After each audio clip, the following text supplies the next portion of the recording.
Gente boa de Deus, boa noite. Boa noite a todos vocês que agora estão aí ligados nesta live. Quero cumprimentar a cada um de vocês com a graça e com a paz do Senhor Jesus Cristo. Sejam todos bem-vindos para mais uma reflexão, para mais um momento em que nós podemos meditar um pouco na Palavra de Deus. Antes de nós começarmos a ministrar a Palavra de Deus, eu gostaria de fazer um agradecimento todo especial. Agradecer a cada um de vocês que contribuíram de uma forma ou de outra com a Casa de Recuperação, com a Comunidade Terapêutica Manaim. E só esclarecendo, a Casa de Recuperação ela está sob nova direção, tá bom? Nós estamos ali como apoiadores na parte terapêutica, espiritual. Também na parte logística, estamos ali colaborando com os irmãos ali. Mas a administração, ela foi trocada aí 2 vezes, por conta de logística mesmo, de dificuldade das pessoas responsáveis de estarem se deslocando das suas cidades para virem atender aqui em Várzea. Então ficava meio inviável. E agora a pessoa que assumiu lá a direção da clínica, a parte logística e material da clínica, fica mais fácil para ela, então ela assumiu de vez agora, tá bom? Então só esclarecendo esse ponto, eu gostaria de agradecer a cada um de vocês que contribuíram, orando, com alimentos, com roupas, e eu faço um apelo para cada um de vocês continuar contribuindo, fazendo as suas doações. Toda doação será bem-vinda, tá bom? Talvez você pense assim consigo, mas o que eu posso doar? Ora, você pode doar desde roupas, calçados, alimentos, até móveis. Tudo que for útil e que contribuir de alguma forma para uma melhor qualidade de vida dos alunos e dos internos que lá estão, será bem-vinda. É só você entrar em contato comigo. Eu deixei o meu telefone numa postagem anterior. Então é só você entrar em contato comigo e a gente vê o que a gente pode fazer. Mas já deixo aqui de antemão para você que tudo que for contribuir para melhorar a qualidade de vida deles será muito bem-vindo, e eu agradeço de todo o coração, juntamente com todos que estão ali colaborando, se empenhando em fazer aquela obra caminhar e andar para frente, que tem resgatado vidas têm sido transformadas, vidas têm sido abençoadas, famílias têm sido restauradas através daquele lugar. E como eu já disse outra vez, se uma igreja já tem inúmeros problemas, um local como aquele agrega vários outros problemas. Você sabe disso. Então fica aqui o meu muito obrigado, de todo o meu coração, em nome de Jesus. Tá bom? E agora eu gostaria que você abrisse a palavra de Deus no livro do Apocalipse, no capítulo de número 3, a partir do verso de número 14. Nós iremos fazer uma reflexão na 7ª carta à igreja de Laodiceia. Eu quero meditar e construir um pensamento aqui com vocês, trazendo isso para o nosso contexto, analisando o contexto em que a igreja de Laodiceia estava inserida, mas fazendo uma aplicação para o nosso contexto. Tá bom? Então abra, por gentileza, a sua Bíblia no livro do Apocalipse, no capítulo de número 3 e no verso de número 14. Enquanto você abre a sua Bíblia, eu gostaria de fazer uma oração. Em nome de Jesus. Pai, eu te agradeço por estar aqui nesta noite com a responsabilidade de transmitir a tua palavra à tua igreja e a todos aqueles que acompanharão agora ao vivo, até mesmo aqueles que depois acompanharão através desta gravação, Senhor. Pai, em nome de Jesus, fala conosco, ministra aos nossos corações, que nós possamos nos contextualizar com esta mensagem, Senhor. que a aplicação ela não fique somente no passado, na igreja de Laodiceia, mas que a aplicação desta mensagem, Senhor, venha nos despertar de como anda o nosso cristianismo, de como anda a nossa prática de fé. Senhor, em nome de Jesus, que toda dispersão de mente, que toda passividade de mente, que toda distração seja anulada agora, em nome de Jesus Cristo. E que o Teu Espírito, meu Deus, tenha a total liberdade de ministrar em cada coração, na vida de cada pessoa. Que cada pessoa seja abençoada e desafiada nesta noite no seu cristianismo e na sua fé. É o que eu te peço, no nome de Jesus Cristo. Amém, amém e amém. Livro do Apocalipse, capítulo de número 3, a partir do verso de número 14, a palavra de Deus diz assim: Ao anjo da igreja em Laodiceia, escreve: Isto diz o Amém, a testemunha fiel e verdadeira, o princípio da criação de Deus. Conheço as tuas obras, que nem és frio, nem quente. Oxalá foras frio ou quente. Assim, porque és morno e não és quente nem frio, vomitar-te-ei da minha boca. Porquanto dizes, rico sou, estou enriquecido, de nada tenho falta, mas não sabes que és um coitado e miserável, e pobre e cego e nu.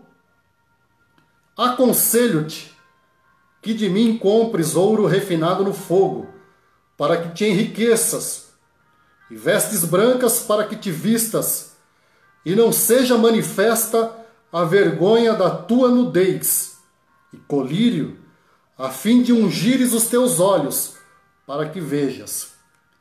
Eu repreendo e castigo a todos quanto amo. Sê, pois, zeloso e arrepende-te. Eis que estou à porta e bato. Se alguém ouvir a minha voz e abrir a porta, entrarei em sua casa e com ele cearei e ele comigo. Ao que vencer, essa sentença constantemente, ela é proferida no livro de Apocalipse. Ao que vencer. Ao que vencer, eu lhe considerei que se assente comigo no meu trono. Quem tem ouvidos, ouça o que o Espírito diz às igrejas. Veja bem, para nós entendermos o lugar de fala de Jesus no contexto de Laodiceia, no contexto de Apocalipse, nesse contexto do capítulo 3, a partir do verso de número 14, nós precisamos de algumas informações para ficar mais claro esse assunto. Nós precisamos entender o contexto histórico, o contexto geográfico e o contexto arqueológico daquela situação. Isso é muito importante para que nós entendamos a mensagem como um todo. O suprimento de água de Laodiceia, ele vinha através de aquedutos e vinha de um lugar muito distante. Então essa água ela era captada num lugar muito distante e ela vinha através dessa tubulação, desse aqueduto, cerca mais ou menos, segundo alguns historiadores e alguns comentaristas bíblicos, alguns historiadores bíblicos, vinha cerca de 10 quilômetros. Então essa água ela era captada de forma até que boa. Mas quando essa água ela chegava até a cidade de Laodiceia, devido à grande distância e devido à tubulação, a esse aqueduto, quando ela chegava até a cidade de Laodiceia, ela chegava morna. E com isso ela era pouco potável. Não tinha condições de se consumir, de beber aquela água. Aquela água não era uma água própria para o consumo. Ela era imprópria para saciar a sede do sedento. Mas em contraste com a água de Laodiceia, que chegava e era uma água saloba, uma água que não poderia ser bebida, em contraste com esta informação, existia também a cidade de Herápolis, que era vizinha à cidade de Laodiceia. E também existia a cidade de Colossos. Laodiceia estava no meio dessas duas cidades. Daí o porquê de Jesus ele fazer essa comparação, usar esse paralelo entre a água de Laodiceia e a água das cidades vizinhas de Herápolis e a cidade de Colossos. A cidade de Herápolis, por sua vez, ela possuía fontes de águas termais, medicinais, ou seja, aquela cidade possuía fontes com um poder curativo, com um poder restaurador, com um poder medicinal. E por sua vez, a cidade de Colosso, ela era abastecida por uma fonte de água fria, ou seja, uma água potável, uma água que vinha da montanha, uma água que servia para saciar a sede do sedento, daquele que estava com sede. Então Jesus ele faz esse paralelo e esse contraste entre a água que era de Laodiceia e a água que era de Herápolis e a água que era de Colosso. E Jesus então ele diz assim, ó, quem me dera que vocês fossem ou quente ou frio. Quem me dera que vocês fossem como as águas de Herápolis, com um poder de cura, com um poder de restauração, com um poder de medicina, com um poder medicinal, com um poder de fazer o bem para as pessoas que faziam uso dessa água. Eu gostaria muito que vocês fossem como as águas medicinais, terapêuticas da cidade de Herápolis. Que vocês fossem quentes, pelo menos. Mas eu também gostaria que vocês fossem como a água de Colossos. Que vocês saciassem a sede, que vocês suprissem uma das necessidades mais básicas do ser humano, que é a água. Eu gostaria que vocês fossem ou quente ou frio, que vocês curassem ou que vocês saciassem a sede das pessoas. Mas porque vocês não são nem quente e nem frio, e porque vocês são morno, porque vocês são pouco utilizável, porque vocês servem para muito pouco, eu vou e estou a ponto de vomitar vocês da minha boca. Ou seja, Jesus estava dizendo, em outras palavras, numa linguagem figurada, que aquela igreja, ela causava náuseas em Jesus. O procedimento, o proceder daquela igreja gerava um mal-estar no coração do mestre. Gerava um mal-estar que o obriga a dizer, olha, porque vocês não curam, porque vocês não restauram, porque vocês não matam a sede, porque vocês não saciam a sede de ninguém, eu estou enauseado de vocês. Eu estou a ponto de vomitar vocês, igreja de Laodiceia. Ou seja, a marca de Laodiceia era a marca da indiferença. E o indiferente é aquele que não faz a diferença. É aquele que não influencia. É aquele que não produz nada no contexto aonde está inserido. Era essa a visão que Jesus tinha daquela igreja e do seu líder. Era uma igreja que estava indiferente. Uma igreja que não fazia a diferença. Uma igreja que não influenciava. Uma igreja que não fazia nada para ser diferente do contexto aonde estava inserida, e mais que isso, uma igreja que se rendia aos procedimentos, aos procederes da sociedade aonde ela estava inserida. E sabe, a grande pergunta que fica no ar, o porquê que Laodiceia era indiferente? Por que Laodiceia não fazia a diferença, ela não interferia positivamente, de maneira a curar as pessoas, de maneira a restaurar as pessoas, de maneira a influenciar as pessoas de maneira positiva na sociedade onde eles estavam inseridos.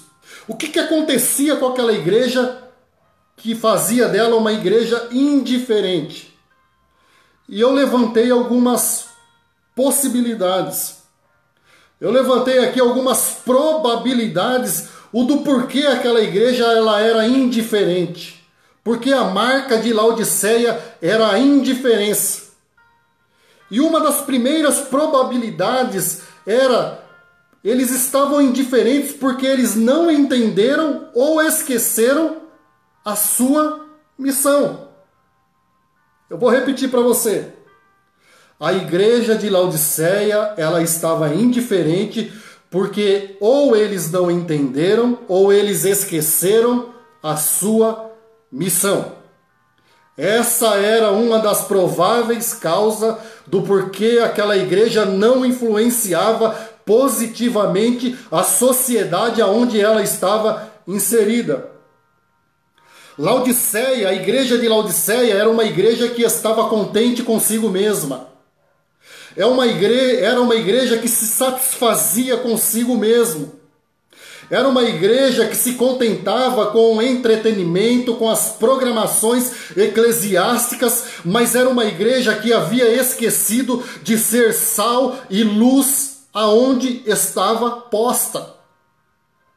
Ora, Jesus disse assim que nós somos o sal da terra e a luz do mundo.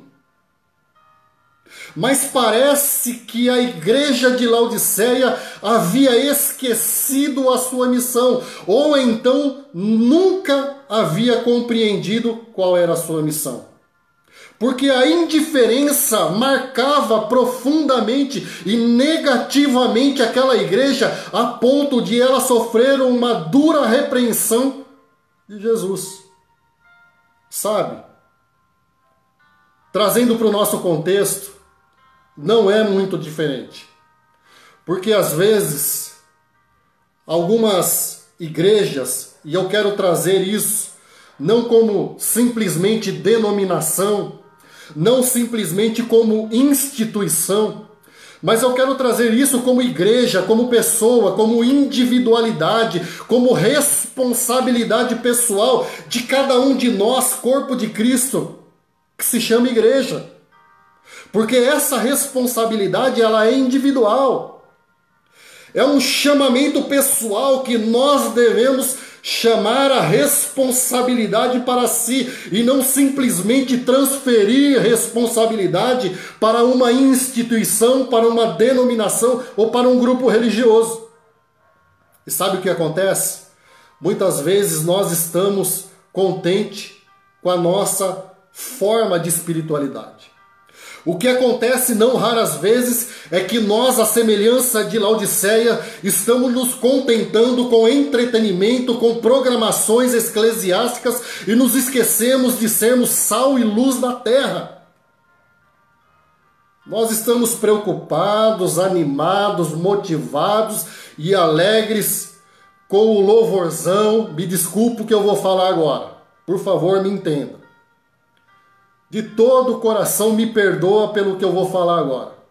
Mas às vezes nós nos contentamos com os cultos, com as programações do meio da semana, com o culto do domingo e fica só nisso a nossa espiritualidade e a nossa prática de fé. Nos contentamos com as marchas feitas em nome de Jesus. Nos contentamos com as programações, com os louvores feitos para Jesus. Nos contentamos com as grandes concentrações de bandas que cantam para Jesus, mas fica só nisso. O cristianismo, a nossa prática de fé, a nossa espiritualidade não passa de programação e de entretenimento, de divertimento religioso e eclesiástico. Nós nos esquecemos de dar sabor na sociedade onde estamos inseridos, nos esquecemos que somos responsáveis pela conservação dessa sociedade, nos esquecemos que fomos postos como luz desta humanidade, de iluminar as trevas, de dar luz e iluminar o caminho daquele que está cego espiritualmente. Me perdoa por falar isso para você de todo o coração. O que acontecia em Laodiceia é o que acontece com muitas pessoas, muitas igrejas, instituições e denominações. Ou não entenderam, ou esqueceram a sua missão, e agora se satisfazem simplesmente num clube religioso que se reúne no meio da semana e aos domingos. É uma igreja que se contenta, são pessoas que se contentam em cantar para Jesus, em pregar para Jesus, em ensinar na escola bíblica para Jesus, em fazer um louvorzão para Jesus, mas fica só nisso e não sai disso. Ora, o nosso chamado é muito mais profundo do que programações eclesiásticas, do que entretenimento eclesiástico, do que marcha para Jesus, do que louvorzão para Jesus. O nosso chamado é para ser sal, para ser luz, para ser interferência, para agir positivamente na vida daquele que está perdido, na vida daquele que está cego espiritualmente, na vida daquele que está morto espiritualmente. Esse é o nosso chamado e a nossa responsabilidade como igreja e como corpo de Cristo. Desculpe a minha veemência. De todo o coração, desculpe a minha veemência. Mas é uma reflexão para que a gente venha colocar uma régua e medir como anda o nosso cristianismo. A segunda probabilidade do porquê aquela igreja era uma igreja indiferente, que não fazia diferença no contexto onde estava inserida, é porque a indolência neutralizava aquela igreja.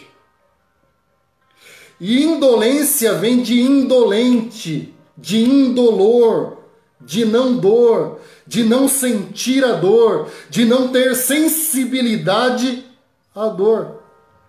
E essa indolência neutralizava, estagnava aquela igreja, fazia com que ela ficasse contente consigo mesma, com os seus prédios, com as suas programações, com as suas marchas, com os seus louvores, com os seus cultos do domingo, mas não fazia diferença na segunda-feira, no chão da vida, na vida das pessoas, aonde estava inserida. Ou seja, era uma igreja indolente, ela não tinha capacidade de sentir a dor alheia. Era uma igreja que era insensível de alma. Era uma igreja que era insensível espiritualmente, era insensível nas suas emoções, ela não conseguia perceber a dor alheia, a dor do seu próximo, ela estava contente consigo mesma. Essa era uma das probabilidades do porquê a igreja de Laodiceia era uma igreja indiferente à realidade aonde ela estava inserida. E é o que acontece muitas vezes hoje. Nós estamos indolor, nós estamos indolentes. Nós perdemos a capacidade de alma, nós perdemos a capacidade de sentir a dor alheia, nós perdemos a capacidade, como disse Paulo, de chorar com os que choram, de se alegrar com os que se alegram. Nós só estamos preocupados com o nosso derredor, com aquilo que diz respeito à nossa cosmovisão, com aquilo que diz respeito à nossa própria vida. Perdemos a capacidade de sentir a dor do outro. Fomos acometidos da síndrome de Jonas. Sabe qual é a síndrome de Jonas?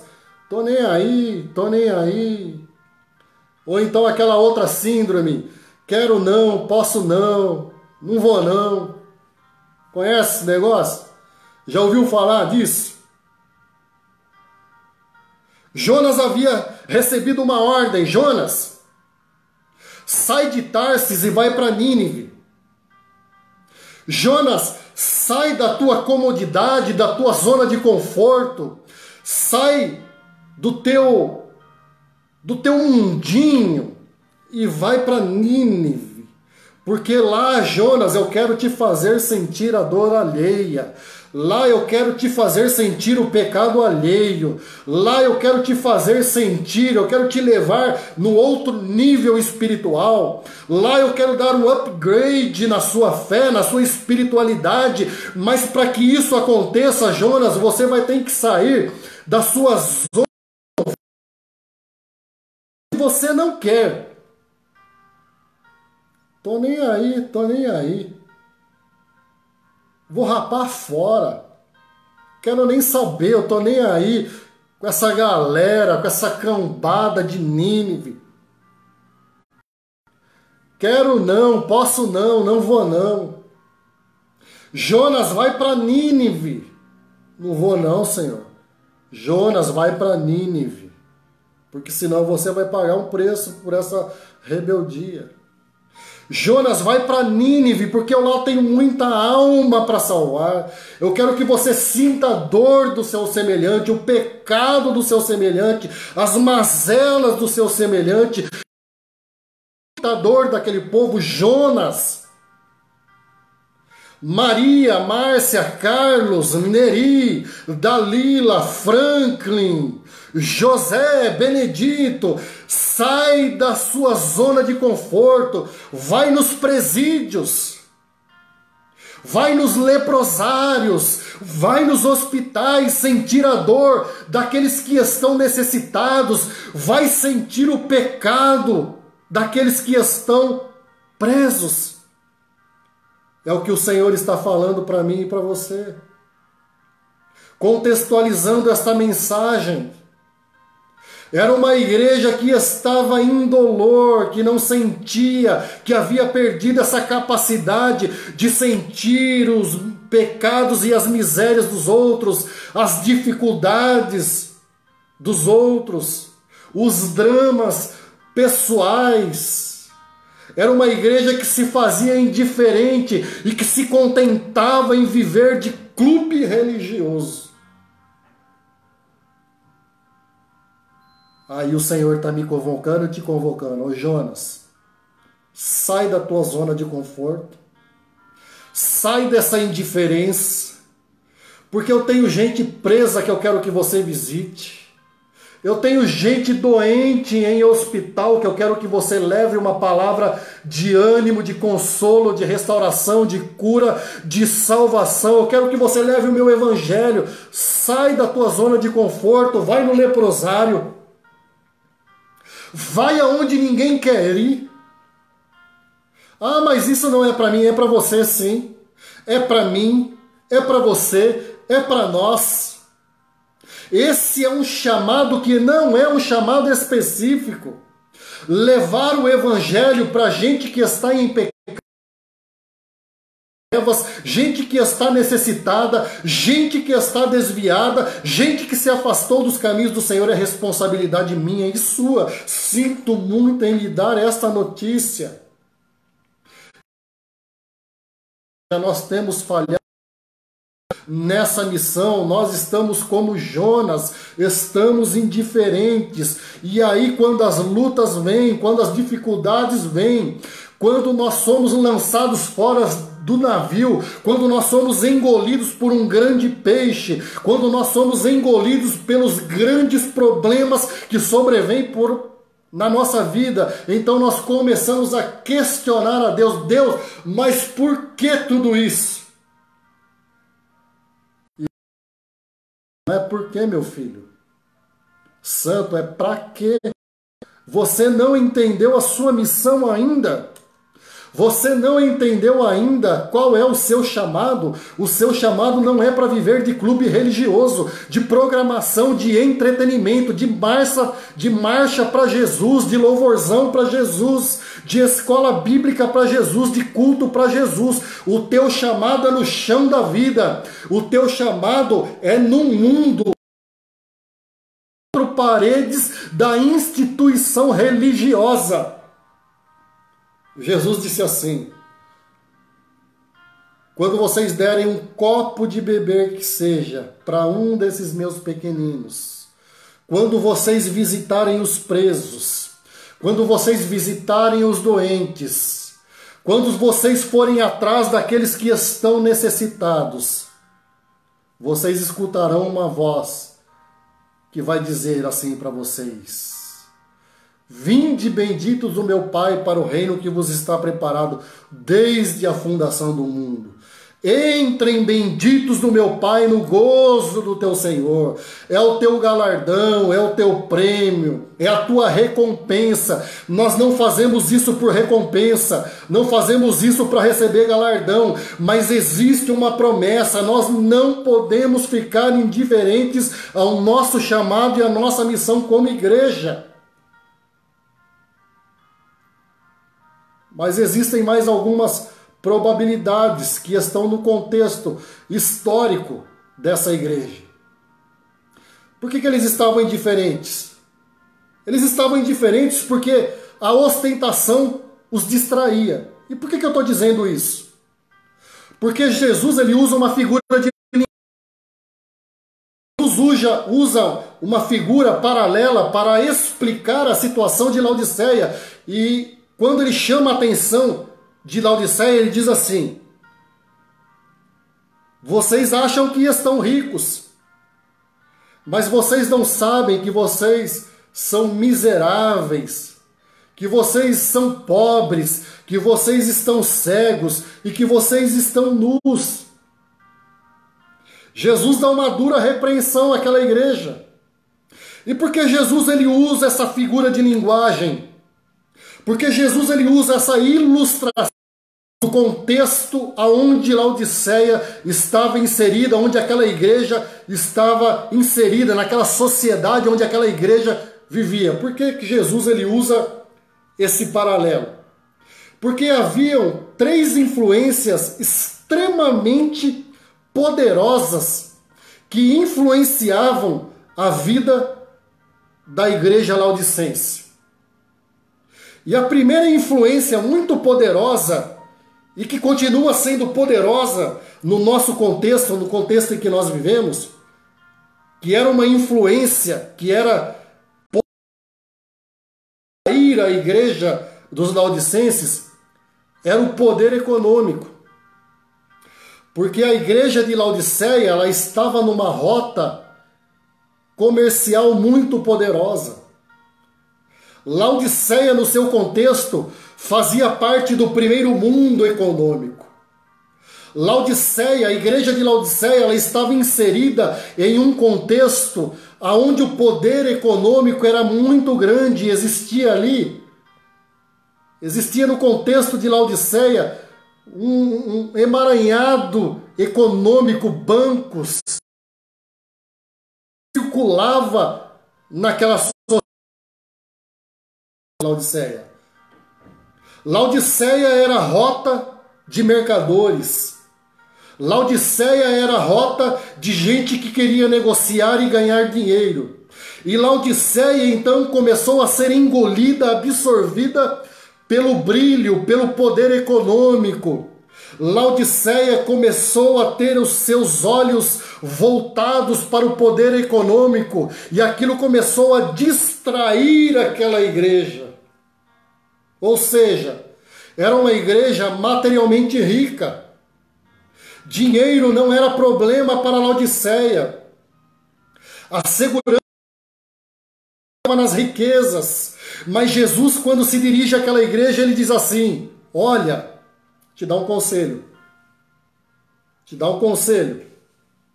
E passa esse conselho para a minha igreja.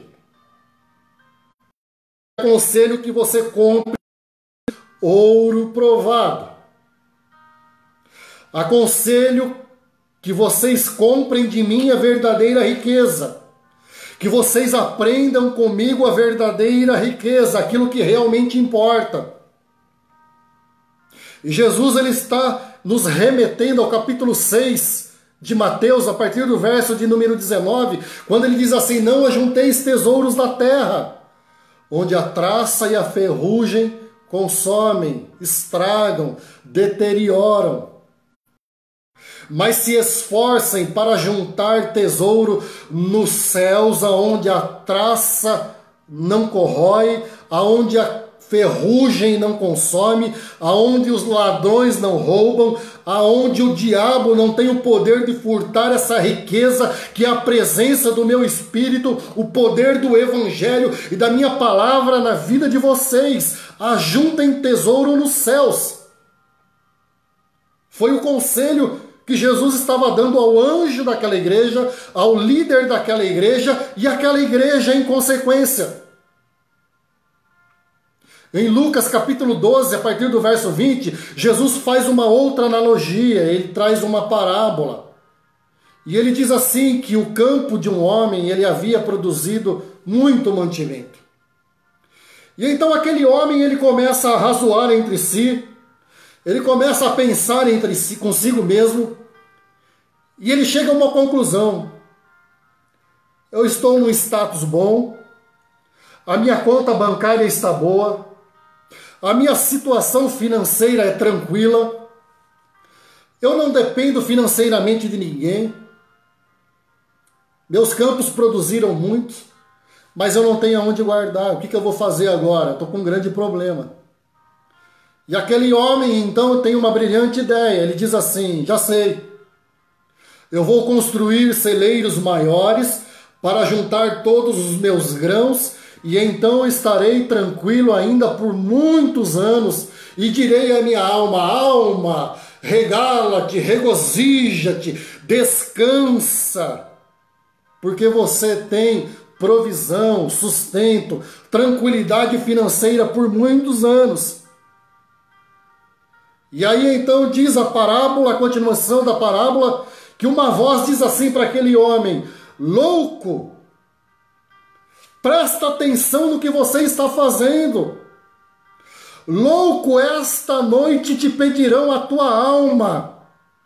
E o que você tem preparado para quem é? Ou seja, esforçou, ele batalhou, ele estava muito tranquilo financeiramente, materialmente, mas ele não discerniu que a principal riqueza ele não possuía dentro da sua alma. E ele recebe então uma severa repreensão. Isso é um chamado para nós. Desculpa de todo o coração estar falando isso para você. Mas às vezes nós, assim, a semelhança de Laodiceia, nós estamos muito contentes com o nosso poder econômico, com a nossa situação econômica. Não temos grandes dificuldades, não temos grande escassez, apesar da pandemia, não estamos sofrendo tanto financeiramente. E estamos como aquela igreja, estamos seduzidos, os nossos olhos brilham com a riqueza e com o poder econômico. E Jesus diz assim, olha, eu te aconselho, a riqueza que eu quero para a sua vida não é bem essa. A riqueza que eu quero para a sua vida é a riqueza espiritual, que consiste na verdade do meu evangelho, da minha palavra, da presença do meu Espírito na tua vida. Te dá um conselho. Compra ouro provado.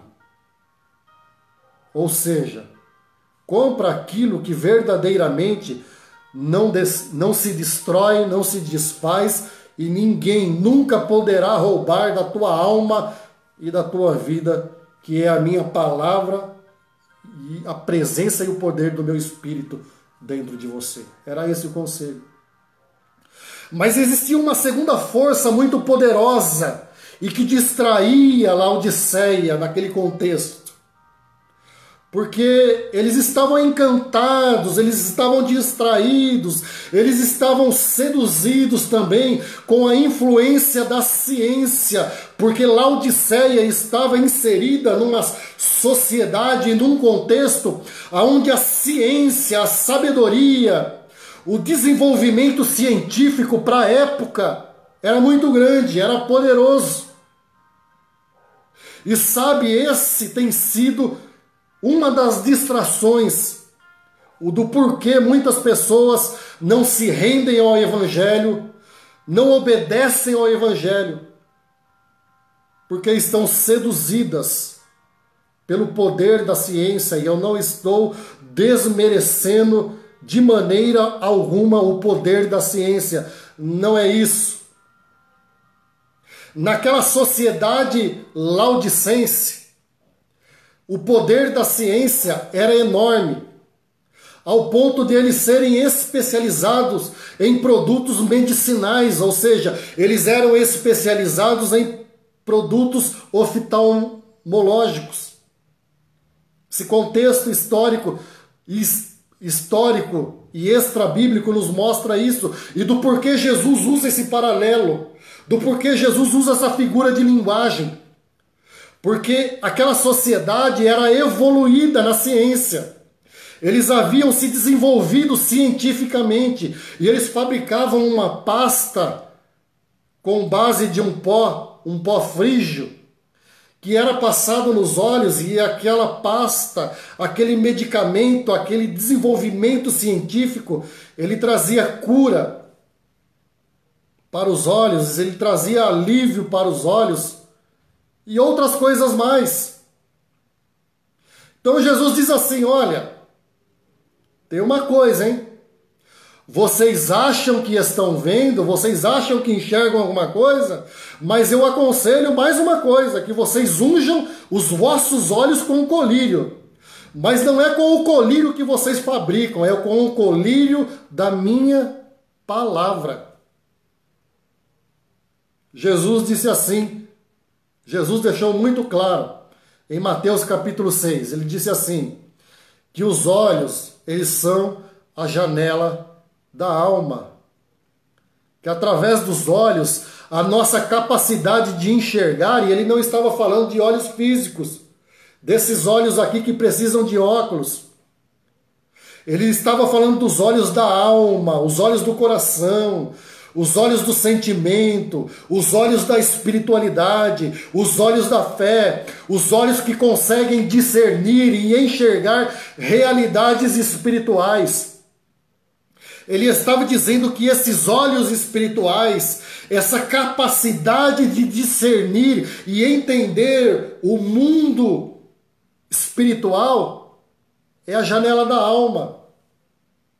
Jesus estava interessado nos olhos daquele povo, na capacidade que aquele povo tinha de entender e enxergar e discernir e compreender a realidade espiritual, a realidade social aonde eles estavam inseridos.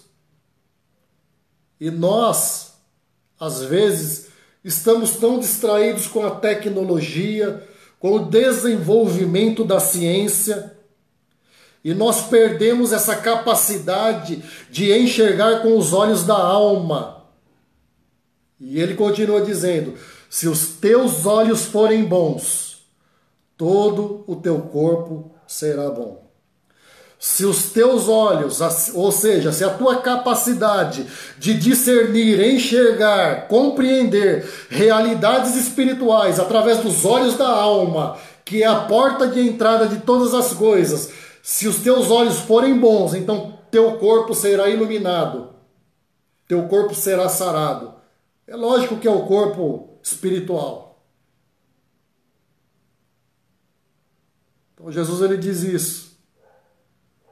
E o Paulo ainda continua dizendo assim, que aquilo que os olhos não viram, aquilo que os ouvidos não ouviram, aquilo que não subiu no coração do homem, é o que Deus tem preparado para aqueles que o amam, para aqueles que não estão indiferentes, para aqueles que não foram seduzidos e que não estão distraídos pelo poder econômico, pela segurança econômica, pelo poder da ciência, da tecnologia. Aquilo que os olhos não viram, que você ainda não conseguiu discernir, é a riqueza, é a grandeza, é o poder, é o grande tesouro que Deus tem preparado para aqueles que o amam. Mas existia ainda uma terceira influência para nós encerrarmos aqui. Laodiceia, aquela igreja estava inserida num contexto aonde a indústria da moda exercia uma influência muito poderosa. Eles eram fortes na indústria têxtil, na produção de lã escura e de tecidos finos. Ou seja, Laodiceia era um desfile fashion. Laodiceia era um desfile lascivo. E mais uma vez eu não estou condenando nem a ciência, nem o poder econômico e muito menos a moda, não é isso. Não me entenda errado. O problema não é a moda, o problema é ser seduzido pela moda. É ser influenciado a tal ponto que você deixa de lado as realidades espirituais, valores espirituais, o que realmente importa, para viver em função disso. E então aquela influência era muito forte. A igreja de Laodiceia era uma igreja fashion, era uma igreja descolada, era uma igreja que caminhava no salto alto, é uma igreja que caminhava nos melhores ternos, nas melhores gravatas, no sapato do cromo alemão. Era uma igreja que desfilava para que a sociedade visse, mas era uma igreja que não desfilava para que o céu visse. Eles eram poderosamente influenciados pela indústria da moda. E por que eu estou dizendo isso? Porque Jesus ele diz assim, olha, vocês estão muito orgulhosos, vocês estão muito exaltados com as roupas que vocês produzem, com a indústria da moda, com a indústria fashion. Vocês estão muito encantados com a São Paulo Fashion Week. Vocês estão muito encantados com a Laodiceia Fashion Week. Mas eu vou dar um conselho para vocês, mais um. Vou dar mais um conselho para vocês. Eu aconselho que vocês adquiram, que vocês comprem, que vocês corram atrás de vestes brancas para que vocês se vistam. Ou seja, as vestes livres da impureza, da distração, livre da influência do poder econômico, livre da influência do poder científico, livre do poder da influência da moda, da aparência, porque Laodiceia estava mais preocupada com a aparência do que com a essência. Laodiceia estava mais preocupada com o terno e com a gravata do que com o interior. Laodiceia estava mais preocupada com o tamanho da saia, com as vestes, com as roupas, com os adornos, do que com o adorno interior. Laodiceia estava mais preocupada com aquilo que os outros iriam pensar e ver através da sua aparência, do que com aquilo que Deus ia pensar dela. Essa era a grande preocupação de Laodiceia. Estava preocupada com a aparência. Lembra de Samuel? Samuel, você lembra dele com Jessé? Samuel, você está muito preocupadinho. Você está muito preocupadinho com a aparência, com o porte, com aquilo que é visível, com aquilo que se olha, com aquilo que se mostra, com aquilo que chama atenção, mas para com isso, porque a minha preocupação não é o exterior, mas é o interior, porque o homem vê a aparência, o homem vê o terno e a gravata, o homem vê o vestido, o homem vê a moda, o homem vê aquilo que é aparente, o homem se preocupa com aquilo que é exterior, o homem se preocupa em passar uma bela imagem, mas eu estou preocupado com aquilo que está dentro do meu escolhido. Ah, Samuel, esta é a minha preocupação. Jesus queria mostrar para aquela igreja que o mais importante, o que realmente importava, não era a elegância exterior, mas sim a elegância interior. E tem um amigo meu que diz assim, eu sempre que perguntava para ele, se ele estiver assistindo agora, um grande abraço para você, Carlos Augusto Lacerda Marques. Quando eu perguntava para ele, ele sempre dizia assim, eu perguntava se estava bem, ele dizia assim, carregando a cruz com classe. Ou seja, a preocupação era carregar a cruz com classe, mas não com a classe exteriorizada, não com a classe estereotipada, mas com a classe de um espírito e de um traje interior livre da corrupção desse mundo. Laodiceia estava ocupada e preocupada, envaidecida, seduzida pela aparência. Lembra da parábola do filho pródigo, capítulo 15?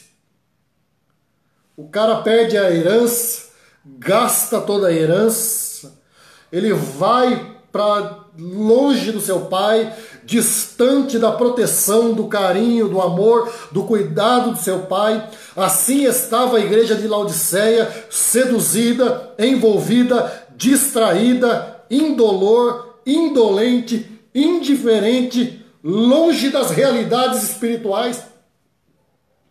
Então esse cara estava nessa mesma situação. E aí quando o cara cai em si, ele fala assim consigo mesmo: caramba, moleque, eu estava bem melhor. Estava bem melhor na casa do meu pai. Mano do céu, eu preciso voltar para aquele lugar, porque lá eu tinha tudo. E uma das primeiras coisas que o pai faz é perceber que as vestes do seu filho estavam sujas. Sabe o que acontece, meu irmão? Sabe o que acontece? Nós, como igreja, às vezes estamos mais preocupados com a aparência, com aquilo que é exterior, com não toques, não proves, não manuseis, como disse Paulo. E o Paulo disse assim, que isso para nada aproveita, senão para satisfação da carne. Eu não estou dizendo para ser relaxado, desleixado com aparência, não é nada disso, não me interprete mal.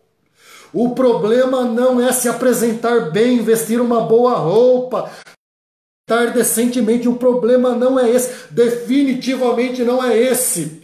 O problema é ser seduzido a tal ponto de você se envaidecer disso, de fazer disso o principal na sua vida e se esquecer da realidade espiritual.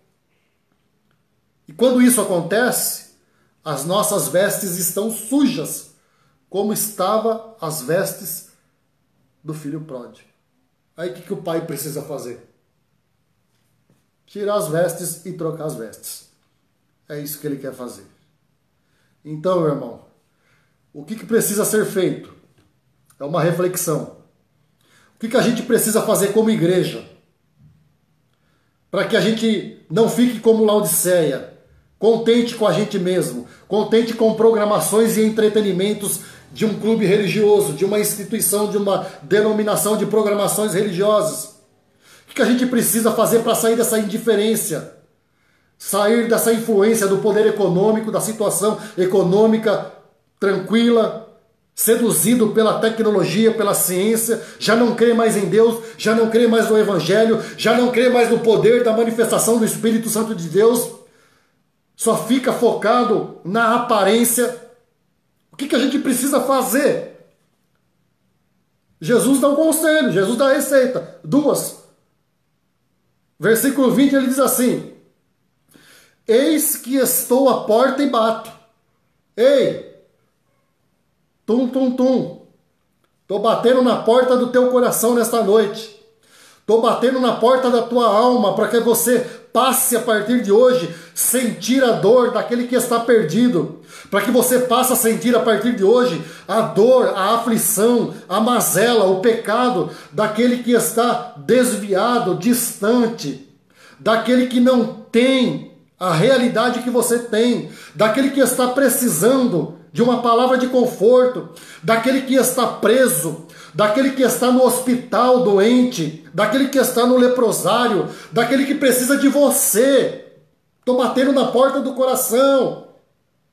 Com você que eu estou falando. Estou batendo na porta do coração teu, da tua alma. Discerne isso, percebe isso, compreende isso, entende isso hoje.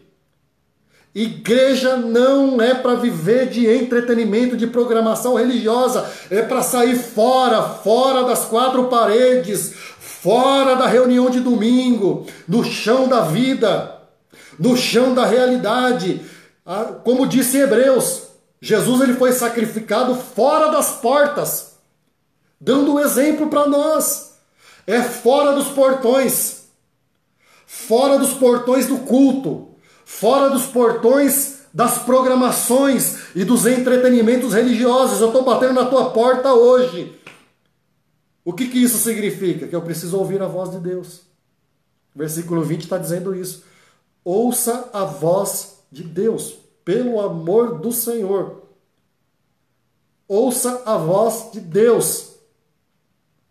Não se contente com entretenimento, com culto de quarta, com culto de domingo, com escola bíblica de domingo de manhã. Tudo isso é muito bom, tudo isso é muito necessário, mas o cristianismo, a fé, ela vai bem além disso. A verdadeira prática de fé, espiritualidade sadia, coerente, consistente, congruente, ela vai muito além disso. De programação religiosa, ela vai para fora das quatro paredes. Dar um copo de água para o que está sedento, visitar o que está na cadeia, visitar o que está com a pele caindo, podre de lepra. Às vezes não é lepra física, de doente, de pele, de cutis, mas é lepra espiritual, lepra do pecado. Estou batendo na porta do teu coração. Tu vai ouvir a minha voz? E qual que é a chave para abrir essa porta? Simples. Versículo de número 19. Sê, pois, zeloso e arrepende. O que a gente precisa voltar a fazer?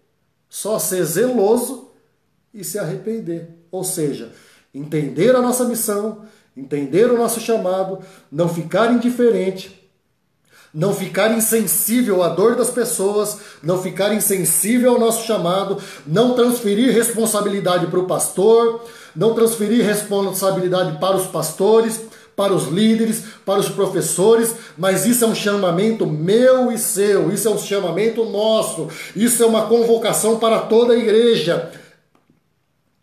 Essa é uma convocação individual para todos aqueles que foram chamados. Essa é uma convocação individual para todos aqueles que foram alcançados pela palavra que liberta, cura, restaura e leva para o céu. Estou batendo na tua porta, do teu coração e da tua alma. Entenda isso hoje. Para de viver dentro de quatro paredes e leva aquilo que você aprende e absorve para fora, no chão da vida.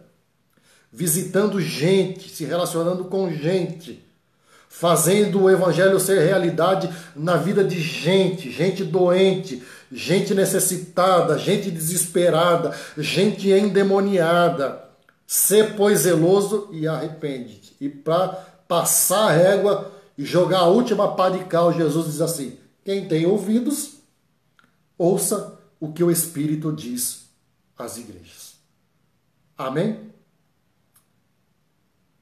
Espero que eu não tenha sido tão agressivo. Espero que você tenha entendido aquilo que Deus ministrou ao meu coração e que Ele deseja ministrar ao teu coração também, em nome de Jesus.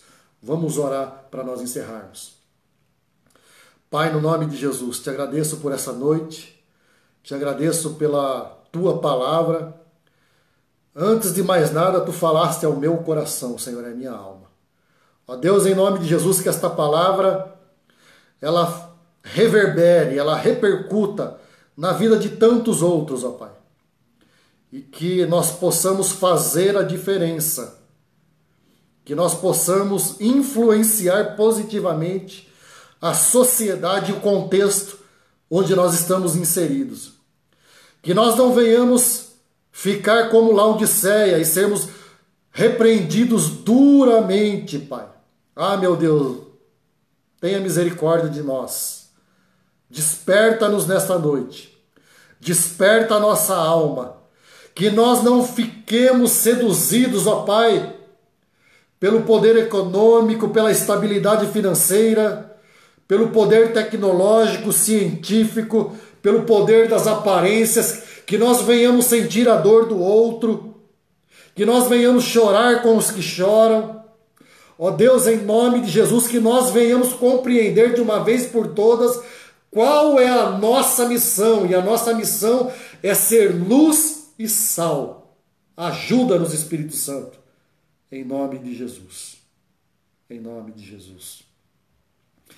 E que o grande amor de Deus, que a graça de Jesus Cristo, nosso Senhor e Salvador, e que a comunhão e consolação do Espírito Santo de Deus seja com todos, agora e sempre.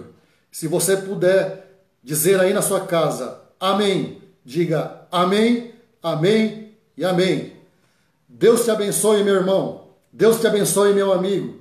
Que você absorva aquilo que Deus ministrou no meu coração e no teu coração nesta noite, em nome de Jesus. Um grande abraço, em nome do Senhor Jesus. Glória a Deus. Um abraço.